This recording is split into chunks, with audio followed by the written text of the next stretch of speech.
les voy a contar un poco de la experiencia de la empresa. Es una empresa farmacéutica pyme, familiar, que, bueno, que está en la innovación por una cuestión casi vocacional, porque venimos toda la dirección del lado de las ciencias.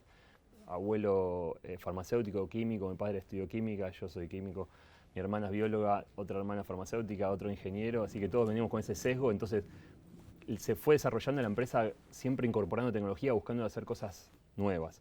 Eh, Dentro de las cosas nuevas tenemos innovaciones pequeñas que le llamamos, por ejemplo, innovación incremental. Se pueden clasificar innovación incremental, radical y disruptiva. Este es un tipo de innovación que digamos que es fácil de registrar, porque la parte regulatoria es un paquete grande dentro de lo que es el rubro de la salud. Esto es simplemente un spray nasal de cloruro de sodio que en lugar de ser al 0,9% es al 3% y simplemente por la mayor concentración genera una presión osmótica que activa el clínex mucociliar y limpia naturalmente las cilias, empiezan a barrer coordinadamente y limpia. Esta es una pavada, pero es el producto más prescripto por el pediatra de nuestra línea, ¿sí? de la empresa. Otra innovación pequeña, algo parecido, pero que le agregamos un excipiente que es carragenina, que se usa mucho en la industria alimenticia como un espesante, que lo que hace es recubrir el epitelio y por una cuestión de cargas atrapa los virus. Nosotros lo teníamos desarrollado para un resfrío común. Dentro de los resfríos comunes hay coronavirus, no SARS-CoV-2, pero hay corona.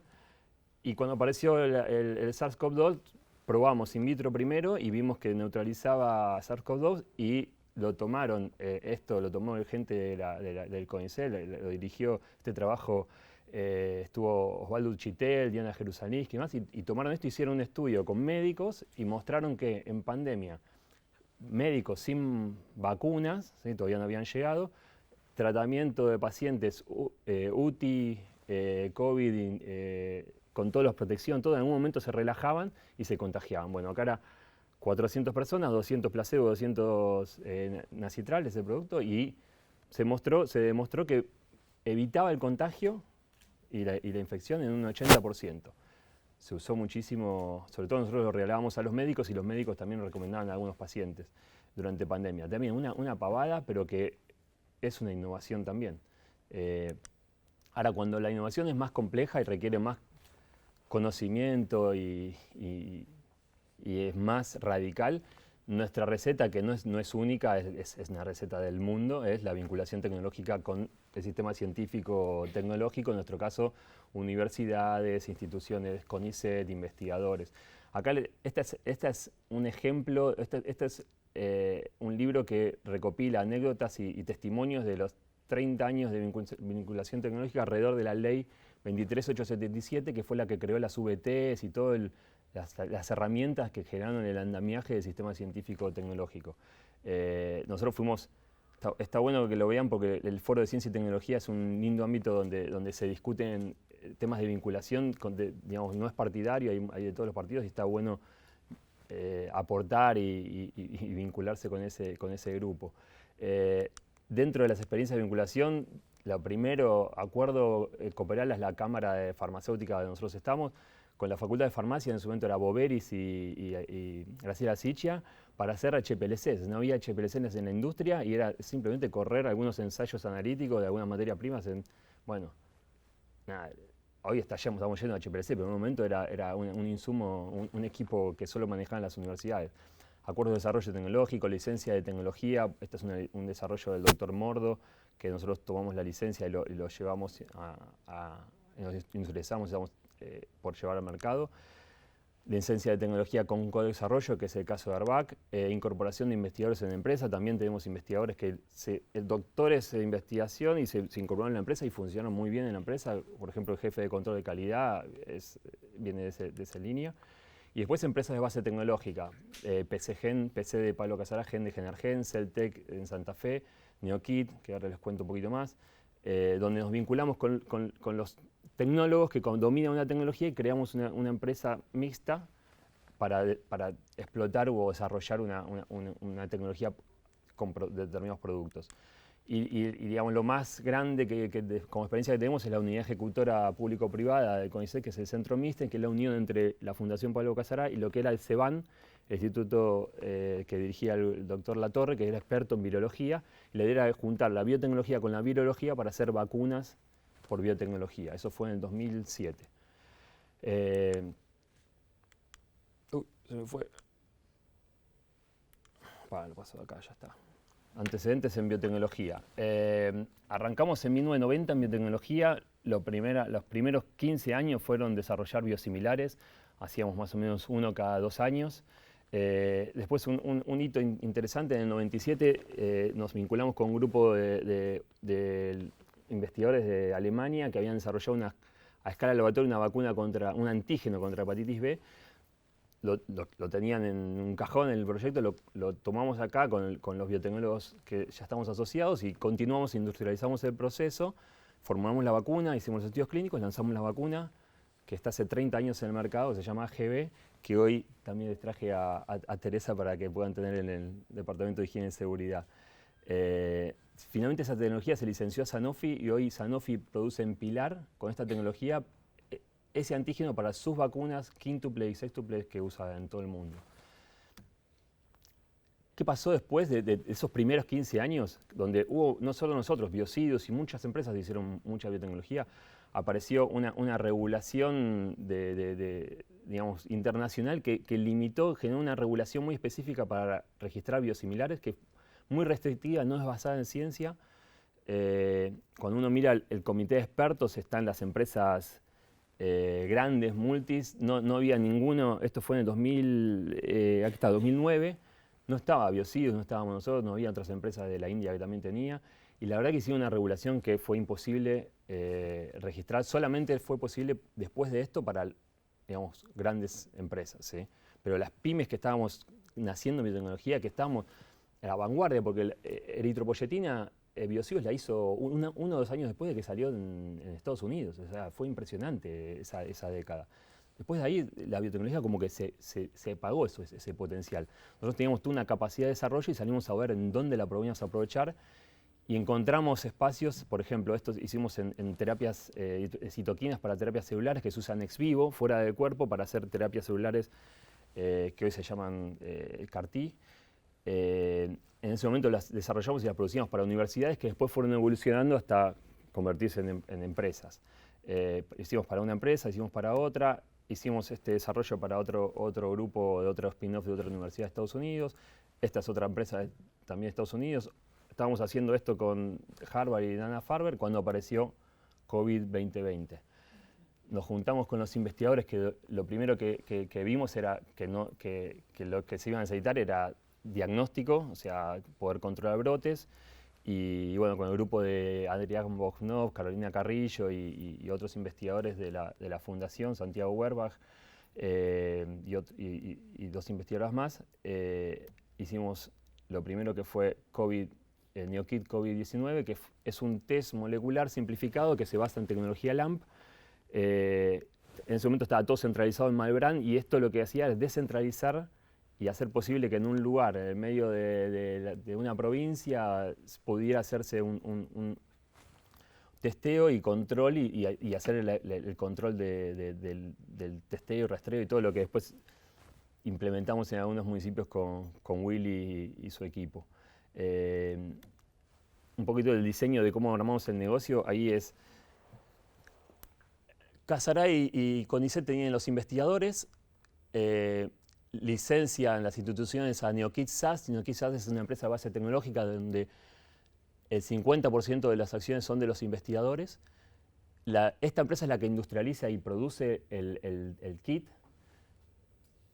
paga regalías a las instituciones y después esas regalías vuelven una parte a los investigadores y otra parte al Misten, que es donde era el lugar de trabajo de los investigadores. Y después aparte tenía NeoKit un acuerdo con ITEC para la distribución en el país, y a ITEC lo que le permitió a NeoKit es un buen poder de negociación para conseguir las enzimas, que en ese momento era muy difícil de conseguir las enzimas para hacer la amplificación. Así que nada, fue todo muy virtuoso y fue muy bien desde el punto de vista sanitario y también fue muy bien desde el punto de vista comercial, ¿no? De negocios para todos. Y después lo otro que apareció fue el grupo de Juliana. En diciembre de 2020 nos llama al celular Víctor Kopp de la agencia, que presidía Fernando Peirano. Ya en ese momento veíamos que el tema de vacunas era un tema complejo. Nos estaban sentando con Pfizer, el único que estaba hablando, que ya lo estaba resolviendo, era esta misma empresa que había hecho gripe y que había monopolizado gripe durante 10 años y nunca se produjo ninguna unidad de antígeno de gripe. Después salieron a buscar a Rusia y demás. Y nosotros, cuando nos contactan y nos cuentan cómo es el proyecto, era que lo tenía Juliana armado, hizo todo durante el 2020, que ahora les va a contar más detalles. Era una proteína recombinante, nosotros era la tecnología que dominábamos. Y bueno, nos pusimos a trabajar en enero y en mayo ya teníamos escalada, o sea, teníamos industrializado el proceso para antígeno Wuhan, después seguimos con Gamma, Delta, Omicron, BA1, BA4-5, XBB y ahora ya tenemos JN1. ¿Sí? Todo lo que es los clones, el desarrollo del upstream, downstream, la analítica. El dossier de registro de la vacuna lleva 3.000 páginas, de las cuales 1.000 son los estudios preclínicos y clínicos y las otras 2.000 es dato duro de todo lo que es el proceso de desarrollo, producción, validación y demás. Tremendo trabajo de más de 20 instituciones, o sea, no nos alcanzó con un summit, como dice Casará, porque había que hacer la preclínica, las fases clínicas y demás. Fue un proyectazo de vinculación tremendo. Después Julián le va a dar más detalles, pero la vacuna ya hasta hoy en los vacunatorios privados, en las farmacias. Tenemos la esperanza, la expectativa de que alguna vez nos compre también el Ministerio de Salud. Por ahora tiene dosis de stock de sobra de las RNA. Y me paro un segundo, después va a contar más con más detalle Juliana, pero sobre la tecnología no quiero dejar de contarles un par de cosas. Este es el proceso de producción de una proteína recombinante, ¿sí? O sea, incorporación de material genético en la célula, se cultiva la célula, se expresa el antígeno, se purifica el antígeno, control de calidad del antígeno, formulación de la vacuna, envasado, control de calidad de la vacuna y recién ahí se inyecta en las personas. Y estas son las reacciones adversas sistémicas de nuestra vacuna, que son similares a las vacunas que conocimos siempre. Esto es RNA. Lo único que ocurre dentro del laboratorio es esto, la síntesis del RNA, ¿sí? Que es un RNA modificado. Todo lo demás, o sea, ya ahí se inyecta en el cuerpo y es el cuerpo el que hace todo el proceso que nosotros hacemos en el laboratorio. Bueno, acá lo hace cada uno. O sea, se incorpora el RNA dentro de las células en todos los tejidos, se expresa en donde llegue, en tejido de corazón, por ejemplo, en la proteína Spike. Está el sistema inmunológico ahí viendo que hay una inflamación. Estos son los efectos adversos de las vacunas de RNA, que son efectos que cuando uno habla con los infectólogos no les preocupan, porque es más, te dicen, es que la vacuna está funcionando, pero esto es lo que la gente percibe, que a la noche de que se dio la vacuna, a la noche está en la cama, o sea, a 2 días, está 2 días que no puede salir. O sea, esto es Moderna, 45-55, si uno mira Pfizer es 75% de la gente tiene fatiga, cefalea y demás, ¿sí? Eso no ocurre con una vacuna proteica, nunca ocurrió. Y esto lo que hace es generar desconfianza general en las vacunas. Tenés al líder de opinión que te dice no pasa nada y a la gente que la voltea. Esto no es un tema, digamos, grave de grande preocupación, sí con respecto a la confianza en las vacunas, ¿sí? Pero hay un par de temas que ocurren dentro de esto que no están tan difundidos, que nosotros no lo estamos contando a la gente común porque la confianza en vacunas está como pendiendo de un hilo, pero que en este ámbito sí se pueden compartir, que es, por ejemplo, cuando el RNA está modificado para que tenga mayor vida media y que sea menos inflamatorio. Esa modificación lo que hace es que haya un patinaje de la enzima que transcribe el RNA a una proteína y se corre una base y empieza a expresar, en lugar de la proteína Spike, empieza a expresar otras proteínas, ¿sí? Y esto que se encontró in vitro, cuando salen a ver gente vacunada con la vacuna, lo encuentran que la gente tiene el sistema inmunológico preparado, o sea, que está generando anticuerpos contra otras proteínas que no son la proteína Spike, ¿sí? ¿Qué pasa con esas otras proteínas? ¿Cuál es el impacto clínico y demás? No está estudiado, o sea, no se sabe. Esto es paper de Nature, pero todavía las agencias regulatorias no lo tomaron.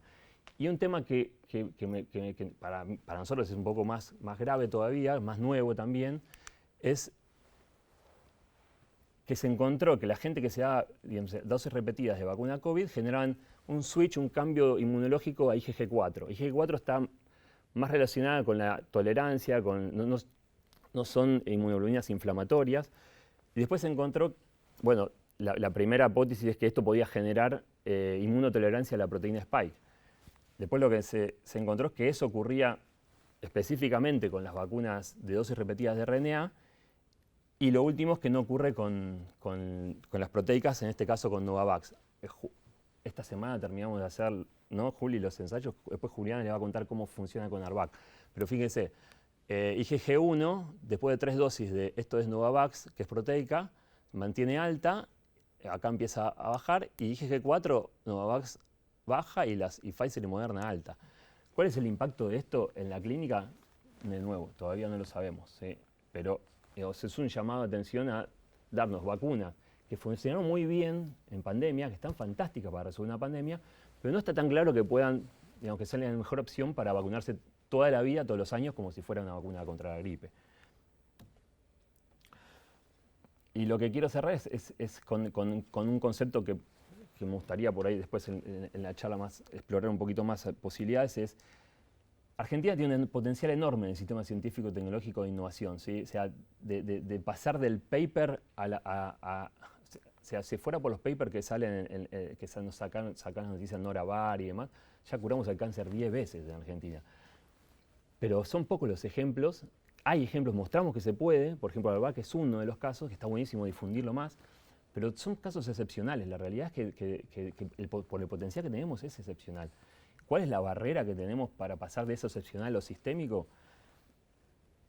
Miren, esto es FDA en 2007, un informe de una comisión de tecnología que evalúa la situación y termina diagnosticando que la FDA no está a la altura de la ciencia, ¿sí? No tiene la capacidad para evaluar la innovación en 2007. Y dice que ese desbalance genera un riesgo para la integridad del sistema regulatorio y por lo tanto un riesgo para la seguridad pública. O sea, se lo tomaron en serio y a partir de ahí lo que hicieron fue cambiar completamente, hicieron todo el departamento de biológicos que evaluaba biosimilares, los biosimilares lo corrieron al departamento químico y todo el edificio biológico lo pusieron a evaluar las nuevas tecnologías.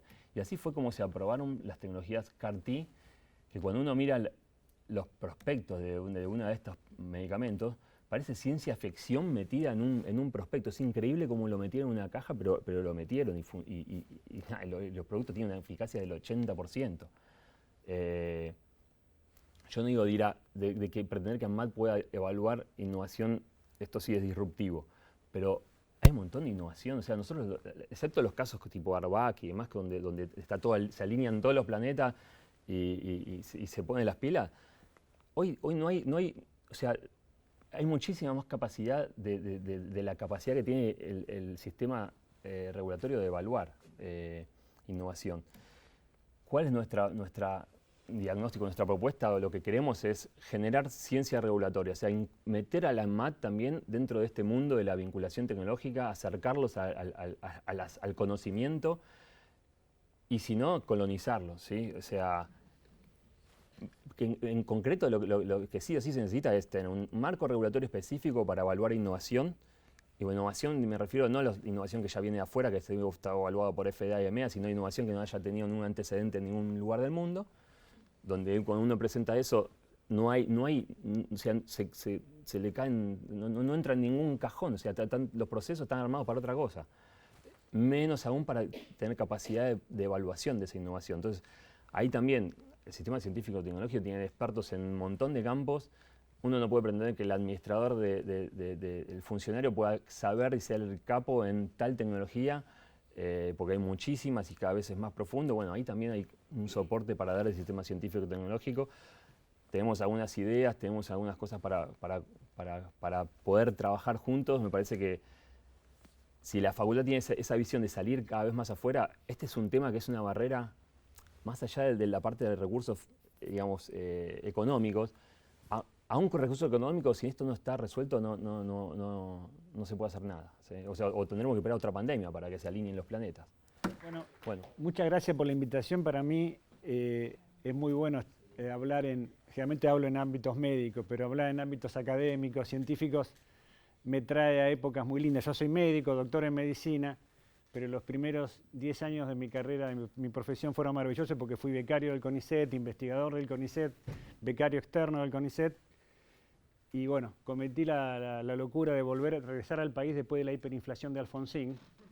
Y mis hijas, bueno, que ya eran grandecitas, tenían la mala costumbre de comer 4 veces por día, de usar ropa, digamos. Entonces, bueno, ahí pasé al ámbito farmacéutico de distintas compañías multinacionales, nacionales.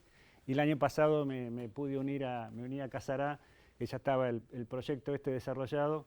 Y ahora buena parte del trabajo que estoy haciendo es lo que le voy a estar hablando en los próximos minutos, que es explicar por qué hay que vacunarse. Digamos, porque ya el COVID pasó en la cabeza de todo el mundo, fue un momento que todos queremos olvidar.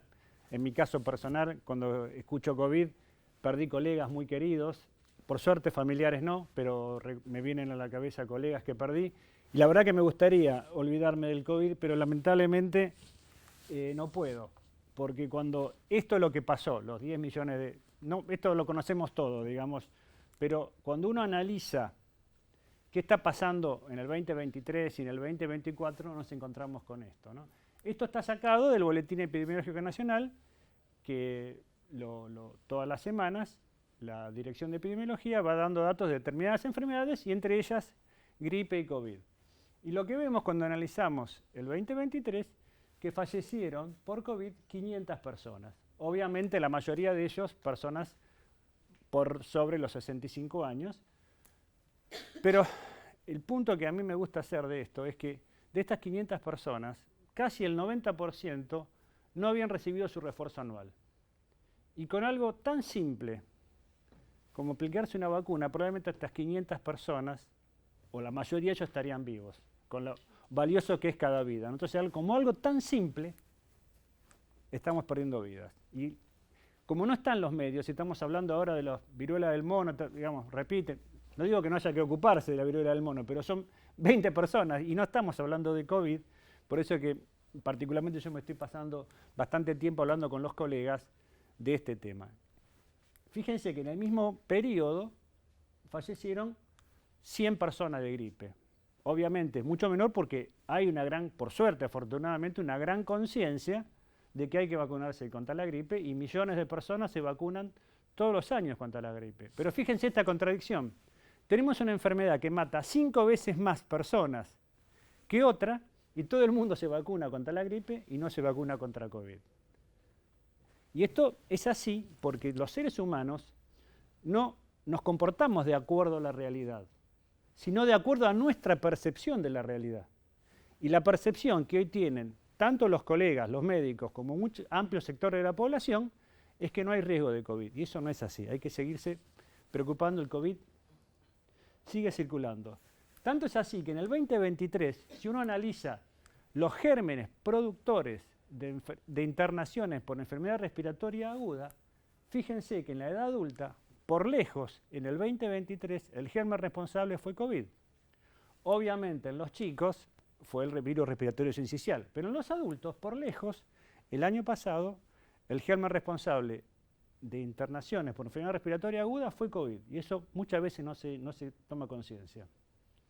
Y si analizamos el 2024 y vemos las internaciones, y esto se ha repetido varios años seguidos, al principio de año siempre hay un mayor número de internaciones. Y acá siempre la dinámica con COVID es, aumentan los contagios, después aumentan las internaciones y un par de semanas después aumenta la mortalidad. ¿Por qué aumenta esto y se repite? Algunos dicen, y yo lo creo posible, ¿qué pasa a fin de año? Estamos reunidos para fin de año, para Navidad, nos abrazamos, nos besamos, somos todos amigos. Y se sabe que el COVID, cuando hay interacciones sociales, ahí empieza la circulación. De hecho, en Europa hubo un recital en el Bernabéu, no sé quién fue a cantar, que estaba atestado de gente y está bien documentado cómo aumentaron los casos de COVID después de ese recital en el Bernabéu, digamos.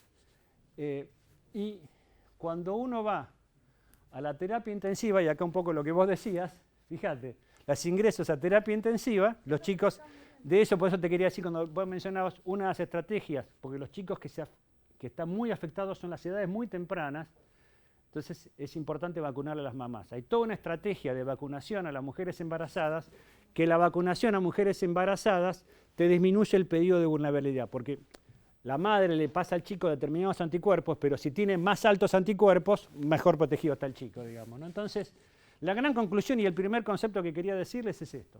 Ojo, el virus de COVID sigue circulando. Hay tres conceptos, este es uno. Otro es, ¿qué pasa con las reinfecciones? Como decía Jorge, los coronavirus lo conocemos desde hace mucho tiempo porque es resfriado, es un coronavirus, digamos. Pero ¿qué pasa? El resfrío, uno se enferma una vez y cada enfermedad, cada resfrío que uno tiene es un resfrío individual, no importa que me haya enfermado. Pero con el COVID es distinto. A pesar de ser un coronavirus, lo que están surgiendo datos es, y esto es lo que le quiero mostrar con este paper, ojo con las reinfecciones. Y acá lo que se hicieron es análisis de base de datos en el cual analizaron 440.000 personas que tuvieron una reinfección, 40.000 personas, 41.000 personas casi con con reinfecciones y 5 millones de personas que nunca se habían infectado. Y no lo quiero hacer muy largo, pero lo que se observó, cuando analizan distintos impactos en la salud general, se ve que la reinfección contribuye y los pacientes que se infectan más de una vez tienen aumentado el riesgo, por ejemplo, problemas cardiovasculares, hospitalizaciones, fatigas, problemas a varios niveles. E inclusive algo tan duro como es la mortalidad por todas las causas está incrementado 2.17 veces. Es decir, que ojo con la reinfección, que no es tan simple, me infecto y ya está. Y de hecho, la gente en general, ya se los anticipo, no se quiere vacunar. Y una de las excusas para no vacunarse contra COVID, ¿cuál es? Ya tuve COVID. Como ya tuve COVID, y es al revés, es exactamente lo opuesto. La persona que ya tuvo COVID más tiene que preocuparse de no enfermarse. Ese era el segundo concepto. Ojo con las reinfecciones por COVID. Y el tercero es el COVID prolongado. ¿Qué es el COVID prolongado? COVID prolongado es los síntomas de COVID que duran más de 3 meses. O sea, la persona que durante más de 3 meses está teniendo síntomas, eso se considera COVID persistente o COVID prolongado. ¿Qué puede producir? Afecta, y son tantos que me parece, fue más simple para mi medio de vago. En lugar de traducir esto agarré el paper y lo pegué acá porque era más fácil. Porque el COVID prolongado puede ocasionar una multiplicidad de afecciones en distintos órganos y dar una gran cantidad de síntomas, de problemas respiratorios, problemas renales, y hay una gran cantidad de problemas cognitivos. De hecho, hay una asociación de pacientes de Argentina con COVID prolongado. Yo estuve en contacto con una persona que es un poco el alma mater de esto, y lo que esta persona me refiere es que no encuentra contención. Ella se contactó con nosotros a raíz del lanzamiento de ARVAC, preguntó a quién podía consultar, y mi respuesta fue un mail cortito. Le digo, mire, depende, porque el COVID prolongado, si tiene problemas neurológicos, vaya a ver un neurólogo, problemas cardíacos, vaya a ver un cardiólogo. Bueno, esta mujer me mandó un mail larguísimo explicándome que ella lo que me quería preguntar es que consultó muchos hospitales y no encuentra una contención global. O sea, no hay, lo cual en parte es lógico, porque cuando hablamos de COVID, hablamos de una enfermedad muy nueva. Es decir, en medicina, 4 años de evolución, es una enfermedad que recién empezó. Es decir, nosotros a veces lidiamos con enfermedades que figuran en la Biblia, digamos, ¿no? Entonces, 4 años estamos conociendo muchas cosas, y estos temas son temas que se están conociendo, pero esto hay que tenerlo en cuenta porque el COVID prolongado puede tener un gran impacto. Y fíjense, esto es del Washington Post, es una nota de opinión publicada en junio de este año, que dice algo así como: el COVID prolongado puede presagiar una ola de discapacidad. Estemos preparados. Y acá en Argentina, yo ya llevo dadas más o menos a esta altura unas 20 y pico de charlas en distintos hospitales, y en ningún hospital me he encontrado que haya alguien que se haya especializado en atender pacientes con COVID prolongado. Es una situación que hay que prestar atención.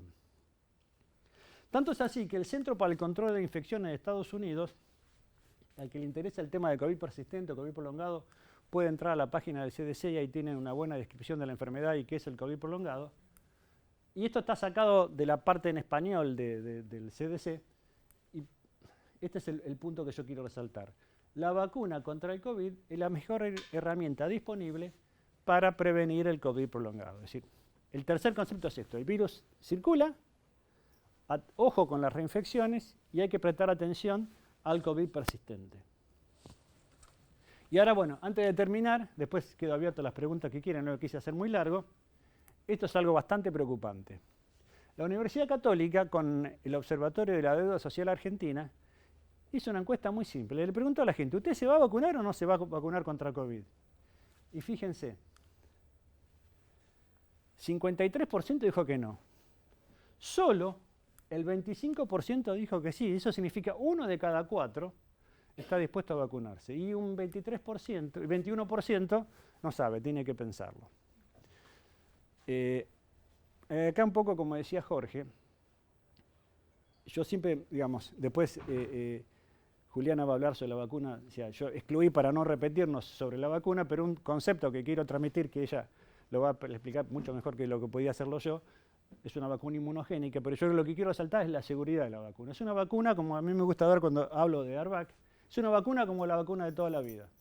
Es exactamente la misma plataforma, la misma tecnología que usó el laboratorio hace 30 años, ¿cuánto?, para desarrollar la vacuna de hepatitis B. ¿Y por qué hago la mención de hepatitis B? Porque la vacuna de hepatitis B la reciben los 700.000 chicos que nacen en el país, la reciben antes del primer mes de vida. Es una vacuna que se le pueden dar a un recién nacido, imagínense la buena tolerancia que tiene. Bueno, esa es la vacuna como la vacuna de toda la vida. En cambio, las vacunas de ARN son más reactogénicas. Si bien ha sido una buena vacuna en la pandemia, son más reactogénicas. Y acá se aplica, y yo creo que eso tiene mucho que ver con esto, de que la gente no se quiera vacunar, se aplica el efecto del avión que cae. Y es esto: cuando un avión se cae, estamos todo el día hablando de ese avión que se cayó, pero no hablamos de los miles de aviones que despegaron ese día y los miles de aviones que aterrizaron sin ningún problema. Y yo le puedo asegurar que me acuerdo de los 3 o 4 conocidos míos que se vacunaron durante la pandemia y la pasaron pésimo después de la vacunación, y obviamente ni me acuerdo ni sé qué les pasó a los cientos de personas que se vacunaron y les fue bien. O sea, el impacto de la persona que le fue mal con la vacuna, para mí está influyendo. Porque, fíjense, cuando le preguntan a la gente ¿por qué no se quiere vacunar? Miren esto: 87%, fíjense lo que dice, le dan miedo los efectos secundarios de la vacuna. Yo por eso, una de las estrategias que estamos usando en el laboratorio cuando salimos, que yo le decía a Jorge y al equipo ahí, lo primero que tenemos que hacer es ofrecerle a todos los médicos que están viendo pacientes, vacunarlos para que vean la buena tolerancia que tienen. Y lo que hoy quieren comprobarlo, se pueden vacunar y van a ver que no tienen ningún problema. Hay un 80% de la gente que desconfía del proceso de elaboración de la vacuna. Es cierto, la vacuna de RNA fue RNA, una vacuna muy buena, pero fue la primera vez que se utilizó en la pandemia. Considera que la vacuna puede causarle una enfermedad grave o muerte. O sea, está eso dando vuelta. No le parece que la vacuna sea efectiva. Hay un 42% que no le preocupa infectarse contra COVID. Dice, si me enfermo. Bueno, fíjense el tema, lo que yo les mencionaba del problema de la reinfección. Y fíjense, un 31% de las personas dicen, como tuve COVID no me voy a vacunar. Es exactamente al revés, un razonamiento inverso. Desconfía de todas las vacunas. Este es un problema, que están cayendo las coberturas vacunales. Este es un problema, los antivacunas. Y esta sí, la verdad que esta me parece muy atendible. Un 12%, que de todas estas excusas es la única que yo la convalido, es la gente que tiene dificultad por movilizarse. Sería un vacunatorio oficial, si una persona mayor o una persona que tiene dificultad para movilizarse, si alguien no la acompaña, no puede ir. Con esta vacuna ARVAC, que está en vacunatorios y farmacias, esto está solucionado, ¿no? Entonces, como resumen final, el SARS-CoV-2 se ha incorporado al resto de los virus respiratorios y afecta tanto a niños como a adultos, como decíamos antes, y en adultos es el principal responsable de internaciones por enfermedad respiratoria aguda. Existe una preocupación por las secuelas del post-COVID, del COVID prolongado, y es necesario que la comunidad médica y todos en general tengan un rol reactivo en favorecer la vacunación. Hola, ¿cómo están? Bueno, muchas gracias por la invitación. Si me tuviera el mouse acá en la compu me podría quedar sentada, pero no. Voy a tratar de contarles un poco el desarrollo de cómo fue la historia desde una universidad hasta todo el co-desarrollo que hicimos con el laboratorio Casara. Esta es nuestra universidad, nosotros trabajamos acá en el Instituto de Investigaciones Biotecnológicas. Y bueno, en el 2020, muchos de ustedes saben, hubo un llamado del Ministerio de Ciencia y Tecnología que era Ideas Proyecto. Y bueno, nosotros nos presentamos, era un subsidio de $100.000. Para lo que es el desarrollo de una vacuna, o sea, no existe, por eso el título de nuestro proyecto era herramientas, o sea, sabíamos que nosotros llegábamos hasta la etapa de prototipo acá al laboratorio y lo que sabíamos hacer. O sea, los montos para el desarrollo de una vacuna, en Israel, por ejemplo, un grupo como nosotros les dieron $50 millones, así, eso en Estados Unidos ni hablar. Billones, desde a lo que son universidades, de NIH, bueno, todo eso. Más allá de eso, que ahora igual a los $100.000 nos parece un montón a nosotros, pero no es un montón. O sea, nunca hay que quedar, realmente para hacer una vacuna no es un montón, y para hacer desarrollo no es un montón, es lo mínimo que nos tendría que dar en un proyecto. Así que bueno, con esa idea nosotros sí nos juntamos sabiendo que llegábamos y era 2020, esto fue marzo, en abril fuimos todos al laboratorio ya a tratar de buscar y a expresar las proteínas, elegir qué parte del virus, probar diferentes, en la fórmula cuando uno elige tiene que elegir ayudantes, que son compuestos potenciadores de la respuesta inmune. Y bueno, y ahí elegíamos los que ya se habían aprobado para vacunas humanas, más otros que ya teníamos en laboratorio. Bueno, vacunas tienen mucho de empirismo, así que probamos más de 20 fórmulas diferentes.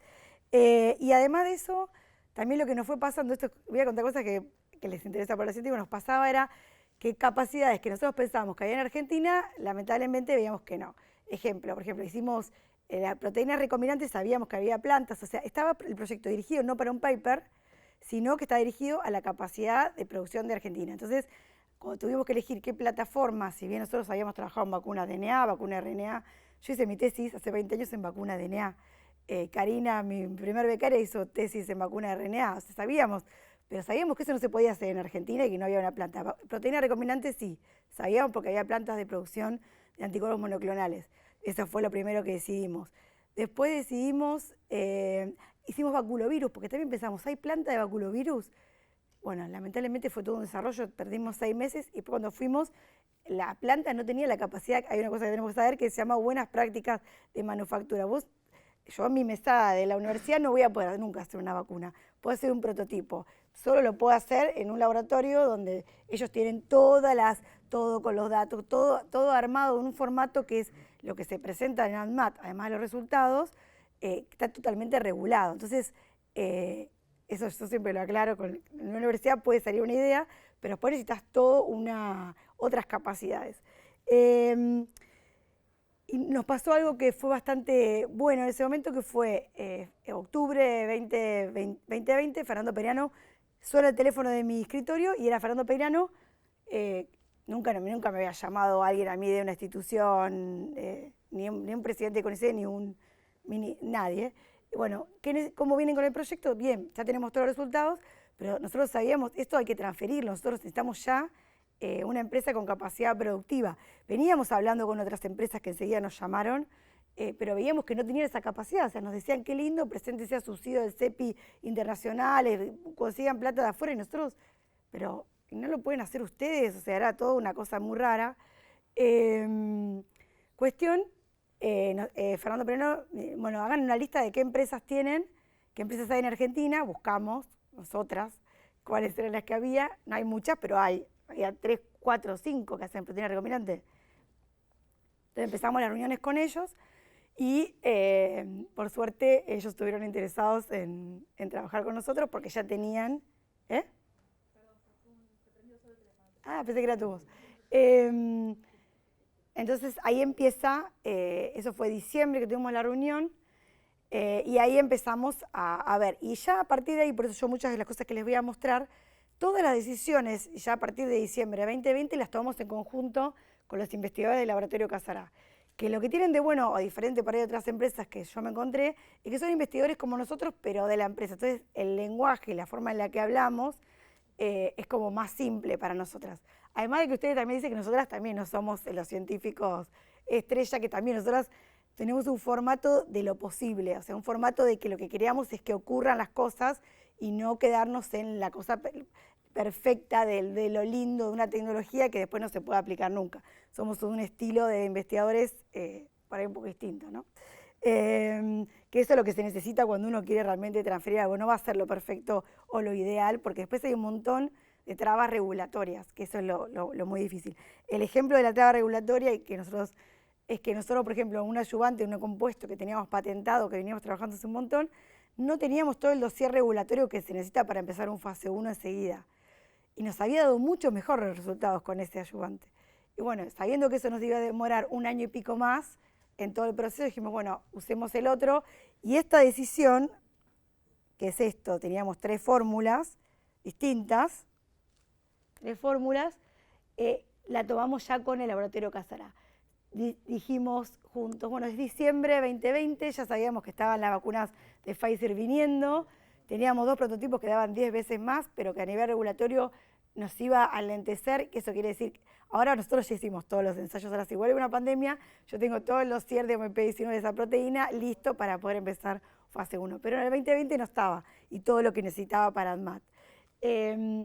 ¿Y qué pensamos juntos? Ya no vamos a hacer una vacuna, no vamos a llegar a la vacuna de prima vacunación, porque sabíamos que teníamos que hacer preclínicos, fases clínicas, teníamos que hacer un montón de cosas, era imposible hacerlo, ni los fondos ni las capacidades para hacerlo tan rápido. Vayamos a trabajar en vacuna de refuerzo. Y ya en diciembre de 2020 empecé a ver lo de los cambios de variantes. Ya empezó a circular, ya empezó a pasar que, por ejemplo, en nuestra región estaba circulando la variante gamma. Ya se acababa de aprobar la vacuna versión Wuhan y ya empezaban a circular las variantes de preocupación. O sea, ¿qué quiere decir estas variantes? Para los que no son inmunólogos, están tanto de COVID. El virus, cuando replica, tiene mutaciones. En esas mutaciones, generalmente, por evolución del virus, va quedando las mutaciones que le permiten escapar la respuesta inmune o mejorar la transmisión. Y eso empezó a pasar, y ustedes ya lo vivieron con Omicron, pero pasó enseguida con Gamma. Gamma circula por Latinoamérica y la versión beta circula por África y por Europa. Las grandes compañías hacen beta, nadie hace Gamma, o sea, nadie se pone a trabajar en Gamma. Y ahora van a ver que nosotros empezamos a trabajar con eso. Bueno, ¿cómo elegíamos el prototipo? Al principio no se sabía, pero bueno, hoy ya les puedo decir, este es el virus SARS-CoV-2, esta es la proteína Spike, que es la diva del virus, porque es la que se une al receptor AC2 en las células epiteliales y es el que media justamente el ingreso y que media la infección del virus. Entonces son los anticuerpos que impiden esta unión, que los llamamos anticuerpos neutralizantes, los que justamente impiden que el virus entre. Hoy en día se sabe, porque todas las vacunas que nos damos, el correlato más fuerte de protección de todas estas vacunas, de la eficacia, es los niveles de anticuerpos neutralizantes en sangre, ¿sí? La respuesta T puede tener algún rol, pero no se encontró correlación, la correlación fuertísima y estadística es con los niveles de anticuerpos neutralizantes. Entonces, en base a eso, nosotros ahí se sospechaba, y gracias a los científicos anteriores que habían trabajado en SARS-CoV-1, en MERS, se sabía de esta proteína, se sabía de la estructura, se sabía un montón de cosas por años, décadas de gente trabajando en estos virus, ¿no? Entonces juntos decidimos ya en diciembre, bueno, vamos a trabajar en vacuna de refuerzo y vamos a trabajar ahí, como les digo, en vacuna de refuerzo que sirva para todos los tipos de plataformas, que se puede adaptar a nuevas variantes, porque ya vimos que venían variantes que escapaban y ya podría no haber ocurrido eso, pero bueno, ocurrió de que pensamos que ya trabajar con la vacuna adaptada, eso fue al principio, que se pueda producir en nuestra región y por el tipo de plataforma que elegimos, que se pueda guardar a temperatura de heladera, así que sabíamos que esa era una de las... Entonces ya enseguida, eso se los contó Jorge, en enero yo sé que en enero mandaron una foto del clon, me acuerdo que fue muy emocionante, al grupo de WhatsApp, que ya tenían clones que expresaban la versión Wuhan. Y Juan Manuel, que es el que trabaja en el laboratorio de ellos, trató de expresar las dos, Wuhan y Gamma, que era la que estaba circulando por nuestra región. Vamos a trabajar ya con las dos, dijimos. Me cuesta ver de acá. Pero entonces, ya en marzo, en abril, ya estaba hecha Wuhan y Gamma. Después hizo Delta en el laboratorio, en el 2021 3 versiones, 3 variantes se hizo a escala de laboratorio, con buenas prácticas en manufactura.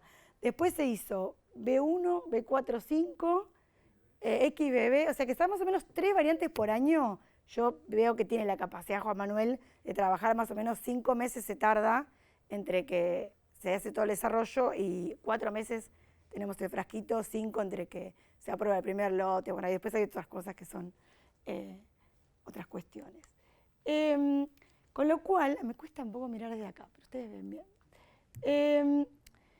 Empezamos a inmunizar a los animales con la versión Wuhan y con la versión ancestral y con la versión Gamma. Ya entonces ya estábamos pensando en la vacuna adaptada, ya íbamos a la vacuna que ya estaba cambiada. Y lo que vimos es lo que ya estaba pasando en humanos. Cuando uno vacuna con ancestral, la versión ancestral, y le ve los anticuerpos neutralizantes contra el ancestral, bárbaro, ahora los expone al virus, ahora versión Gamma, y cae la respuesta. Es decir, que el virus versión Gamma escapa a la respuesta inmune inducida por la versión anterior de la vacuna. Y lo que veíamos de interesante es que si inmunizábamos con Gamma, la respuesta contra ancestral, contra la versión original Wuhan, o contra Gamma era igual. Gamma como que después la probamos con Delta, Alfa, contra todas las Omicron, vemos que tiene una respuesta mucho más amplia que lo que tiene la versión ancestral. Vimos que daba una respuesta T muy buena, vimos toda esta capacidad a nivel ratón. Me acuerdo que Juan Flor, no sé si lo conocen, que también trabaja en nuestro equipo, que trabajó mucho tiempo acá en Exactas, me decía, bueno, Juliana, sí, ratón, muy lindo, vamos a ver después. Bueno, por suerte, todo esto que vimos, esta capacidad tan amplia que vimos en ratones, hicimos ensayo de desafío. Bueno, otra cosa para contarles a ustedes es que para poder pasar un fase 1, que es lo que queríamos hacer, teníamos que hacer todos estos ensayos con la vacuna producida en la planta, después se piden otros ensayos a nivel regulatorio que es de toxicidad de la vacuna, todo seguridad, ensayos repetidos, eso en la Universidad del Litoral, que tiene Hugo Ortega, un lugar excelente para hacer todo eso. Con todo este dossier, con todos estos datos, fíjense que nosotros hicimos 2 veces esto, porque solo lo de Wuhan ya lo habíamos hecho en el laboratorio, pero tuvimos que volver a hacer todo de nuevo con la vacuna hecha en la planta, ¿no? Pero ya elegimos Gamma, decimos, bueno, está circulando, elijamos Gamma, da re bien la respuesta, elijamos Gamma. Entonces al fase 1, con todo esto, pasamos con la versión Gamma, ya la vacuna adaptada. Entonces, lo que yo siempre digo es que por ahí una ventaja y desventaja de ir atrás, pero ir atrás un poco cerca, era que podíamos tomar algunas decisiones, porque cuando uno presenta en ADMAT ese dossier de lo que pide que va a hacer, tardan 4 meses o te viene con correcciones. Y en ese momento de la pandemia nosotros queríamos ir rápido, la verdad que cualquier decisión que tomábamos que no era la correcta o que no nos convenía, y en gastos, además no solo de tiempo, en costo, lo que salía la fase 1, era tremendo. O sea, bueno, la cuestión que en la fase 1 y ya fuimos directamente con la vacuna Gamma, monovalente, como refuerzo, esto fue en el 2022. Entonces ya habían adultos mayores, la mayoría de los adultos en ese momento estaba vacunado con adeno y con inactivadas en ese momento. Y lo que se vio, lo mismo que habíamos visto en animales, una respuesta muy amplia contra todas las variantes, probamos todas, y una respuesta T, esto se hizo en el INVIRS, y ahí enseguida me acuerdo que Jorge Geffler me dijo, es impresionante cómo ellos no lo veían, porque analizaban los mismos sueros también de otros vacunados con RNA Wuhan, no lo vemos esto de que dé esta respuesta tan buena contra Omicron, sobre todo que era lo que estaba circulando, empezó a circular y que ya se veía que escapaba.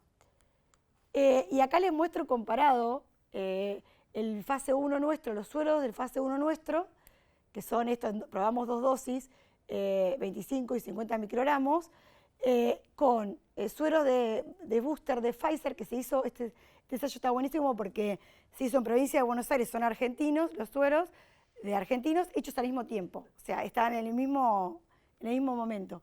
Y esto nos lo dieron de la academia, es booster con AstraZeneca, pero fue hecho un poco antes. Pero lo que se ve acá es lo que ya estaba pasando, que nuestra vacuna da bien contra Wuhan, RNA y Chaos daban bien contra Wuhan, contra Gamma, bueno, puede ser un poco peor, pero lo peligroso era que ya estas, que acá se siguieron dando, la ancestral, daba muy poca respuesta contra Omicron, que era la que estaba circulando, casi nada. Y por eso después Pfizer y Moderna tienen que adaptarse a la bivalente que incluye Omicron, ¿sí? ¿Se acuerdan? Pero bueno, nosotros estuvimos dándonos bastante tiempo esto, y lo que veíamos es que la vacuna nuestra seguía dando una respuesta muy buena contra Omicron, ¿sí? Con estos datos, que además de lo más importante del fase 1 es que la vacuna sea segura, lo que pasa que para nosotros la plataforma que elegimos era condición básica de seguridad, o sea, elegir una proteína recombinante con el adyuvante que se usa hace 80 años, para nosotros era lo básico que se iba a cumplir, no esperábamos ningún tipo de... lo que sí era muy importante era ver la respuesta inmune. Y el fase 1 nuestro se hizo con 80 voluntarios, es enorme. Pfizer y Moderna lo hicieron con 15 o 20, ¿sí? ¿Por qué fue tan grande? Justamente para poder sacar conclusiones de la respuesta inmune y además porque nosotros teníamos una población muy heterogénea. Todas las vacunas de refuerzo, lo mismo fase 2, 3 que se hicieron de refuerzo de RNA. Ustedes ven los papers del mundo y son de refuerzo de RNA. No hay como nosotros vacunas de refuerzo de gente que tuvo adeno, heteróloga, RNA, todo lo que el popurrí de vacunas que tuvimos nosotros, ¿sí? Entonces pensábamos, antes cuando hicimos fase 1, pensábamos, ahí va a ser muy heterogéneo, va a ser muy complicado. Bueno, pasamos al fase 2-3 y para contarles cosas de entre, bueno, la fase 1 fue financiada por el laboratorio Casará, ¿sí? Ahora la fase 2-3 ya era mucho más cara, los precios, la verdad que teníamos reuniones, los precios que manejan los médicos clínicos para un ensayo así son de $6.000 por voluntario para arriba, ¿sí? Eso es lo que maneja, son precios que eran impagables para nosotros y también para el ministerio. Entonces empezamos a tener reuniones con el Ministerio de Ciencia, estaba interesado en bancar, también la Agencia Nacional de Promoción Científica, pero igual los precios... Bueno, tuvimos la suerte de que nos encontramos con Gonzalo Pérez Mar, que le mostramos los resultados, dijo lo vamos a hacer, convenció a los médicos de trabajar al costo, todos los mismos equipos que habían trabajado en las vacunas de Pfizer y de Moderna, y se arma en Argentina, entonces a partir de eso se puede hacer la fase 2-3 en 2.000 voluntarios, y se hace en 11 centros de Argentina, Salta, Córdoba, Mar del Plata, La Plata y Ciudad de Buenos Aires, donde ahí trabajaron, por eso hicimos más o menos 500 personas en total, bueno, la cantidad de médicos y gente que trabajó en todo este proyecto es impresionante. Y para contarles, ya acá, en este momento en que estamos, ya las vacunas no se aprobaron, ya había habido vacunas aprobadas como en España, vacunas aprobadas en Inglaterra, no como eficacia, porque al estar la mayoría de las personas vacunadas, el N que se necesita para poder ver eficacia es por ahí de 30 millones de personas, es casi imposible hacerlo, no lo puede hacer ni una farmacéutica con millones y millones de dólares. Ya había vacunas que se habían aprobado y por eso pudimos presentarle esta propuesta en MAT por niveles de anticuerpos neutralizantes, es decir, por niveles de cero conversión. Entonces, nosotros presentamos la propuesta a ANMAT, o sea, no sé si saben, pero uno presenta todo el protocolo de cómo va a ser el ensayo clínico y cómo se va a aprobar la vacuna de antes. Se dice, la vacuna va a ser aprobada si cumple con esto a nivel estadístico, que es que tenga un mayor, nosotros habíamos puesto que tenga mayor de un 75% de cero conversión, la rama de la que evaluamos. Otra cosa interesante de este ensayo, que no hay muchos en el mundo, y que para algo nos sirvió, hubo un momento donde nos queríamos morir, haber hecho algo tan grande, es que probamos 3 ramas, probamos monovalente y bivalente, porque ya sabíamos que venía la bivalente, bueno, aunque nosotros los monovalente nos daba bien, sabíamos que la gente iba a querer, si le dicen bivalente, helado de chocolate o dulce de leche, quiere lo mismo, entonces teníamos que hacerlo. Es así. Entonces probamos la versión bivalente comparada con las monovalentes. Y eso estuvo buenísimo ahora como ensayo porque nos permitió tener aprobadas, presentadas monovalente y bivalente, tanto ANMAT, podemos tener la capacidad como laboratorio de presentar las dos versiones con datos clínicos, pero en un momento pensamos que cuando nos costaba mucho reclutar a los voluntarios y se nos hizo más largo de lo que pensábamos en el ensayo, si no hubiéramos hecho 3 ramas, si hubiéramos hecho una sola, hubiéramos hecho más rápido. Y bueno, ahora lo último yo creo que nos sirvió esto porque tenemos las dos versiones de la vacuna que podemos presentar a ANMAT con datos clínicos. ¿Y qué otra cosa de cómo fue el ensayo fase 2-3? Es un diseño cruzado, que quiere decir que todos los individuos recibieron vacuna, ¿sí? Pero ellos eran el mismo placebo. La persona no sabía en qué momento recibía ayudante solo o la ayudante con la vacuna. Todo a ciego y algunos al revés, no se sabía cuál y cuál.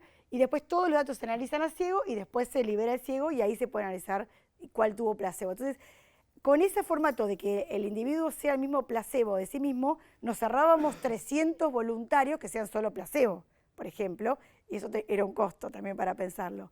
Y otra cosa que también nos salvamos es que, por ejemplo, otra cosa que a veces se agrega a las vacunas es un comparador, que es el comparador de, por ejemplo, la vacuna que se usaba de Pfizer. En ese momento, Wuhan, todavía no había llegado bivalente. ¿Qué le pasó a Brasil? Agrega ese comparador y después el comparador cambia y pasa a ser bivalente y el ensayo no le sirvió más, porque dejó de tener, el comparador no existió más. Entonces, además lo que pasa también es que la empresa no te da la vacuna para que la uses en tu ensayo. Bueno, hay un montón de cuestiones que hacen que sea difícil. Y en este caso nosotros salvamos. Pues si agregamos el comparador Wuhan, que era lo que teníamos cuando entregamos piensen que si bien el ensayo empezó en marzo 2023, ¿sí? Nosotros a ANMAT le entregamos, hasta que nos aprobaron, 4 meses antes. Fue en diciembre de 2022 toda la propuesta. Entonces, cualquier error que hubiéramos tenido, cualquier cosa, también no solo demorarnos, sino que no hubiera servido el ensayo, por ejemplo, era terrible. O sea, ahora pienso cosas para ponerme contenta de algunas decisiones. Bueno, no sé si me siguen, voy a hablar un poco rápido, pero bueno. Cuestión que este ensayo, otra vez la seguridad. La seguridad dio todo bárbaro, ese tío, ahí lo puede contar, me cuesta a mí contar lo de la seguridad, para mí lo tienen que contar más los médicos, pero bueno, cumplió con todos los estándares de seguridad que esperábamos, que es muy poco reactogénica también, muy pocos tuvieron fiebre. ¿Cuál es el porcentaje de fiebre? Es 1,5%. 1,5% del total tienen fiebre, o sea, muy poquitos. Sí, yo también me la di, apenas un poco de dolor en el brazo ahí un ratito y después eso es lo máximo. Cuanto a seguridad, ningún efecto adverso grave y la vacuna se aprobaba ahora en fase 3 por respuesta inmune, por los niveles, los aumentos de anticuerpos neutralizantes contra la versión, porque estaba pensado para que nosotros podamos adaptar año a año a la vacuna, es contra la versión con la que tenía el prototipo. O sea, la idea es, como pasa con vacuna de gripe y como pasa con Pfizer y Moderna, no hacen los ensayos clínicos cuando hicieron bivalente, no los volvieron a hacer. Ellos se basaron en los resultados que habían hecho antes y a partir de eso adaptan la vacuna. ¿Sí? Entonces nosotros queríamos que nos queden los prototipos listos y aprobados para que si tengamos que adaptar la vacuna no tener que volver a hacer los ensayos clínicos, porque ahí sí que uno no llega nunca a cubrir en tiempo. Bueno, estos son los resultados de anticuerpos neutralizantes antes y después, esto es placebo, antes y después, de 18 a 60, estas las 3 ramas, gamma, omicron y bivalente. Siempre veíamos contra las 3 variantes con las que probamos, con el virus vivo, bivalente daba un poco mejor, las 3 ramas cumplían en menores de 18. Ahí, bueno, va a 60, lo mismo. Pero lo más importante para la aprobación eran estos datos, que no los veo nada, pero eran estos datos, los porcentajes de cero comercio. Tenía que ser estadístico para poder ser aprobada la vacuna y se entregó un plan estadístico previo a la aprobación en ANMAT y con esos datos teníamos, o sea, así es la cuestión. Después no podemos cambiar y decir, no, en realidad aceptábamos un 70, aceptábamos. Bueno, la cuestión es que lo que vimos es que la bivalente, más del 90% de cero conversión contra las 3 variantes, tanto en menores de 18 como en mayores menores de 18, perdón, 18 a 60 y de 60 en adelante. Y después las otras versiones teníamos que eran muy buenas. Omicron fue con las 2 edades y gamma de 18 a 60. Con lo cual hubo un primer dossier aprobado de monovalente, porque tuvimos los datos primero de 18 a 60 y después ya en octubre entregamos todos los datos y se aprobó bivalente de 18 a todas las edades. Este ensayo también incluyó personas con otras patologías y entonces también es interesante porque gente con hipertensión, con cardiologías graves, todos fueron incluidos en el estudio. Vimos cómo es la respuesta en mucosas, vimos la IgA en saliva, y ahora voy a seguir mucho con bivalente porque es la que se aprobó por ADMAT y es la que ustedes se van a dar para les interesan estos resultados. Vimos que la vacuna bivalente aumenta la respuesta de IgA en saliva. Y por ahí, lo que hicimos también en el formato de medir anticuerpos neutralizantes es que tenemos un suero comparador de la OMS y podemos determinar en unidades internacionales los niveles de anticuerpo y compararlos con otras vacunas. Y si hacemos esto en el ensayo, podemos ver y compararnos cuál sería la eficacia, o sea, no es perfecto obviamente, pero es una forma de verlo, cómo sería la eficacia en unidades internacionales en base a los otros trabajos. Y lo que se sabe es que si uno tiene más de 1000 unidades internacionales por mililitro, eso se correlaciona con una eficacia muy, muy alta, ¿sí? Una eficacia de más del 90%. Entonces lo que vimos es que la vacuna, la bivalente, por ejemplo, antes de darse la vacuna de 18-60, el 24% tiene niveles de anticuerpos que se correlacionan con esta buena eficacia y cuando le damos el booster sube a 87. Y en adultos mayores, que es la población que más importante, además para nosotros, ¿no? En este momento con estos datos, del 45 al 92% sube la eficacia. O sea, que estas personas tienen niveles de anticuerpos que se correlacionan con más del 90% de eficacia. Vimos que daba la bivalente contra todas las variantes. Además, las variantes que están circulando, lo que hacemos nosotros en el laboratorio es que nosotros tomamos hisopos de acá de Argentina, se aíslan en Argentina y se va tomando cuáles son las que están circulando acá. Nosotros estamos todo el tiempo con los sueros del ensayo viendo cómo reconoce a las variantes que están circulando acá. Vimos que, esto es importante para nuestra región, que la respuesta, el aumento de la respuesta de anticuerpos neutralizantes es independiente de la cantidad de dosis que tuvimos previas, si tuvimos 0, 1 o 2 dosis, esto sacado del ensayo clínico, y lo que es también único de nuestro ensayo es que pudimos diferenciar por plataformas. Miren todos los que habían tenido gente que tuvo adeno previo, adeno una dosis, RNA inactivada o heteróloga, el popurrí de vacunas, y vimos que ARVAC le aumenta, no importa qué tipo de vacuna tuviste previa, los anticuerpos neutralizantes. Y algo que hicimos hace poquito, que está re bueno también, que es para otro proyecto que estamos presentando para hacer una vacuna pan-coronavirus, para no tener que estar cambiando cada año y tratar de hacer un desarrollo, y que mandamos a analizar tanto los sueros preclínicos, que ya nos habían dado bien, pero lo más importante es que mandamos a analizar los sueros del fase 2-3 y en mayores de 60 contra SARS-CoV-1, algo mucho menos relacionado, que está bastante distante del SARS-CoV-2. Y nos dio, esto lo hicieron en Italia, nos dio que daba una muy buena respuesta de anticuerpos neutralizantes también contra el virus muy distante. O sea, esta respuesta amplia la estamos viendo ya para SARS-CoV-1. Bueno, esto y otra cosa que empezó a pasar, que salieron trabajos este año, es esto que ya les contó Jorge. También analizamos cómo es la respuesta de isotipos. En base a estos trabajos empezaron a salir mostrando que personas, van a ver ahora con nuestros datos se ve lo mismo, con una dosis, con 2 dosis no pasa nada de RNA. Ahora, los que tuvieron 3, aumenta mucho los niveles de IgG4 y eso no pasa con las recombinantes. No se sabe exactamente el mecanismo, pero IgG4 es tolerogénica, puede ser que se une al B y lo haga no respondedor, o sea que puede ser peor tener esto. Además que para otras cuestiones de alergia y otras cosas, la IgG4 no es lo más conveniente. Pero bueno, estos trabajos muestran eso. Nosotros entonces analizamos los resultados del fase 2-3 y los tratamos de separar los que habían tenido 3, 2 dosis y una de RNA, y acá se ve esto. Esta es la relación IgG4 sobre IgG1, o sea, se ve que, cuando más relación, más IgG4, los que tuvieron menos dosis, volvemos a ver lo que veían los papers, los que tuvieron menos dosis de RNA no tienen tanto IgG4, o los que tuvieron adeno. Nosotros no teníamos recombinantes sola en nuestro ensayo, pero sí un montón de gente con adeno, no pasaba esto, y vemos que ARVAC da refuerzo, pero no le cambia este perfil. Y acá no veo nada.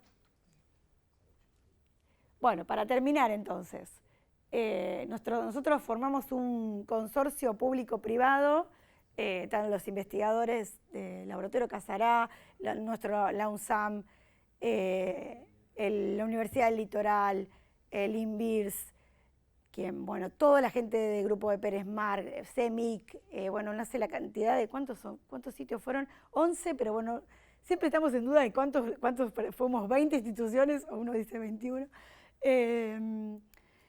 Que bueno, terminamos desarrollando esta vacuna que hoy está en las farmacias, que puede ser adaptada, como les decía, a nuevas variantes, que se aprobó como booster, como refuerzo, se aplica por vía intramuscular, se guarda, sabemos que la estabilidad de la vacuna es de más de un año, ¿sí? Ya en heladera.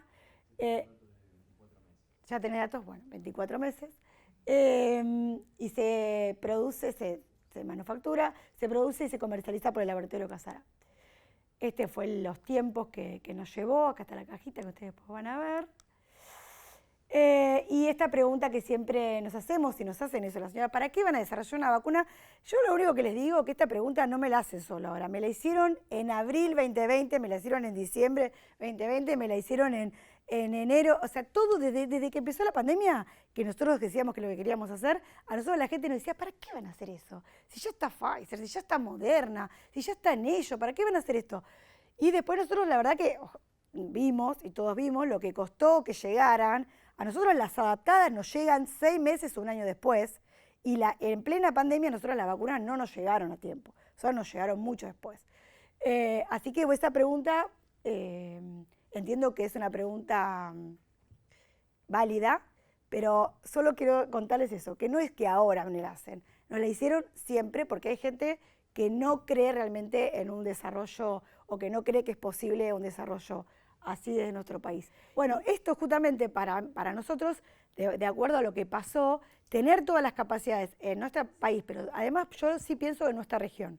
O sea, nuestra región, Sudamérica, tiene que tener capacidades propias de desarrollo de varias de estas cosas en todas sus... Y la tiene, bueno, Brasil y Argentina la tienen. ¿Por qué una vacuna de proteínas recombinantes? Estuvo hablando mucho Jorge y Roberto, y varios aspectos. En un contexto pospandémico como en el que estamos, creemos que esta plataforma, con estos pocos efectos adversos, puede ayudar justamente a la confianza en vacunas. En estos momentos en los que estamos, donde está viendo todo este tema de baja, no solo en COVID, sino en todas las vacunas, pensamos que plataformas así, que se sabe, que la gente a mí todo el día me pregunta, pero ¿cuánto tiempo se sabe, cuánto se evaluaron las otras vacunas que nos dimos? Bueno, todo lo que pasó, lo AstraZeneca fue terrible para la gente también. Bueno, me parece que ya esta tecnología tiene 30 años de usarse, y en ese sentido puede ser bueno, y se sabe que las respuestas heterólogas además son mejores en cuanto a respuesta inmune, y nosotros estamos vacunados con casi todo que no es recombinante, entonces dar refuerzo además cambiando la plataforma puede ser mejor. ¿Y qué más? Esto tiene que ver con las plantas, que eso es una cosa que siempre me dice Jorge, que con esta tecnología, si se usa el 2% de la capacidad instalada, o sea, no hay que buscar hacer plantas nuevas, usando con las plantas que ya están de producción de anticuerpos monoclonales, se puede hacer vacunas, pero para tirar para el techo. No puede ser que todavía haya países que no tengan acceso a vacunas, y eso está pasando y sigue pasando. África, nadie le dio vacunas y sigue no teniendo vacunas COVID. Nadie se las dio. O sea, y nosotros nos llegaron más tarde. Con esta tecnología no hay que esperar a hacerla en una sola planta nueva ni nada, sino que usando la capacidad instalada. Que eso me parece importante para lo que es la logística y la distribución. Así que bueno, y lo que más importante les quería mostrar las fotos de todos los que trabajamos. Mis compañeros de la UNSAM, bueno, Karina Paskevich y Lorena Coria, bueno, todos los becarios. Esta es la parte de investigación del laboratorio Pablo Casará, para que vean todo lo que hay también en la planta, ¿no? Impresionante la cantidad de gente trabajando atrás de esto. Todos ellos, no sé los nombres, pero son un montón. Y estos son con los que hicimos el fase 1. Y acá para nombrarles como si fuera el círculo rojo de ARVAC, todo lo que estábamos en las reuniones de diciembre 2020 hasta ahora, Jorge, Juan Flo, Mónica, Julio Vega, Federico, bueno, esos son de Casará, más nosotras, Karina y Lorena. Y después la gente que trabajó del INVIRS de fase 1, Jorge Gebner, todos los grupos. Y después todo esto ya se lo mostró Jorge, todos los médicos y todos los que terminamos. Así que gracias.